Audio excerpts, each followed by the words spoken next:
The world as you knew it did not end with a blinding flash, but with the quiet, terminal snapping of a financial tether.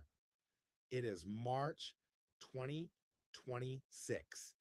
The United States and Israel are locked into a devastating kinetic conflict with Iran, and the global shockwaves are tearing through the very fabric of the modern economic order.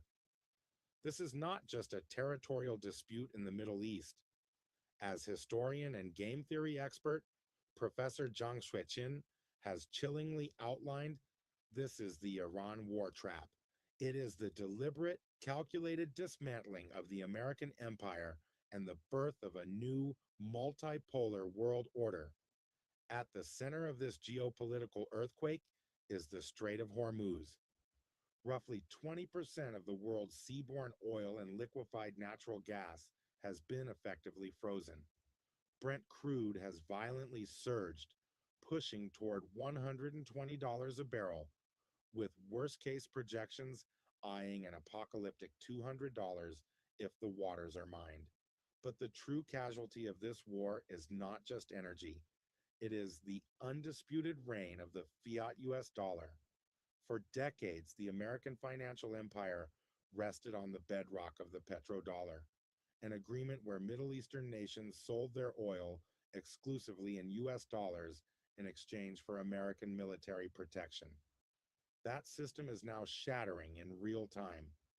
As Iranian kinetic attacks devastate Gulf energy infrastructure, the global demand for the dollar is evaporating.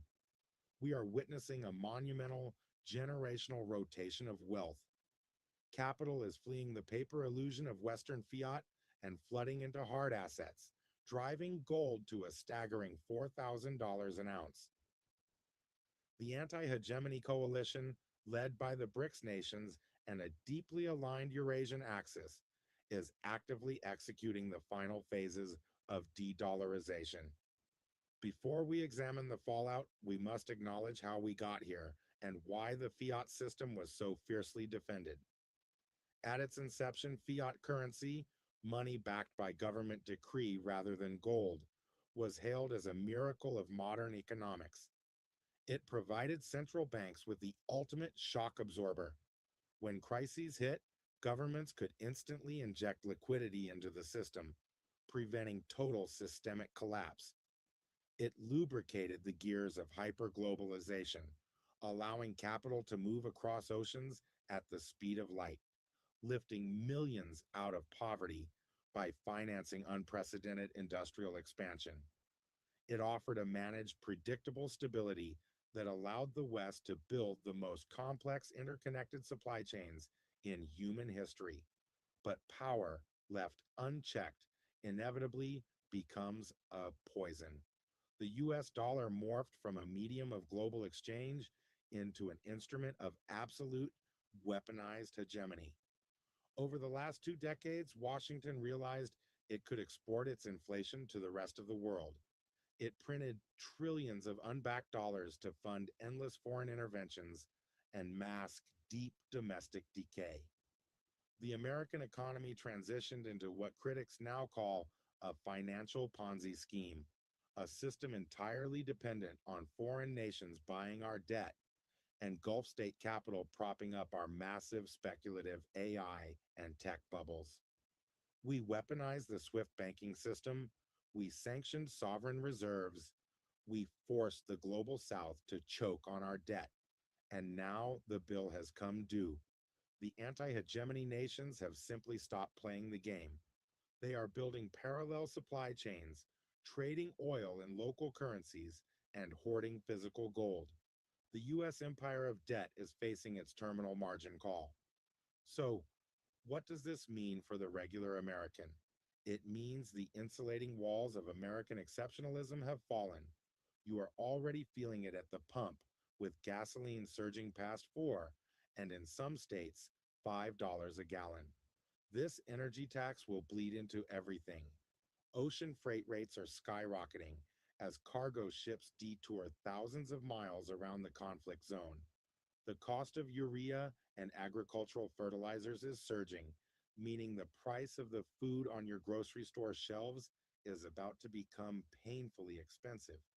The Federal Reserve is now trapped in a nightmare scenario, forced to choose between printing more money to buy our own unsellable debt, triggering hyperinflation, or letting interest rates soar, crashing the economy. But you are not powerless. For the American who recognizes the inherent fragility of this fiat hegemony, there are actionable steps to take immediately. First, step outside the blast radius of paper wealth. The rotation from fiat to hard assets is not a trend, it is a survival imperative. This means reallocating exposure into tangible commodities, precious metals, and decentralized non-state architectures that cannot be inflated away or frozen by executive order. Second, localize your supply chains. The era of cheap, just-in-time global logistics is over. Build resilience by securing local sources for food, energy, and essential goods. The communities that will survive the coming decade of transition are those that can produce rather than merely consume. Finally, eliminate variable rate consumer debt. In a late cycle regime change defined by extreme volatility, carrying fiat debt is a severe liability. The transition to a multipolar world will not be smooth. The Iran war trap has been sprung, and the old financial order is burning in the waters of the Persian Gulf. The empire of fiat is ending. It is time to prepare for what comes next.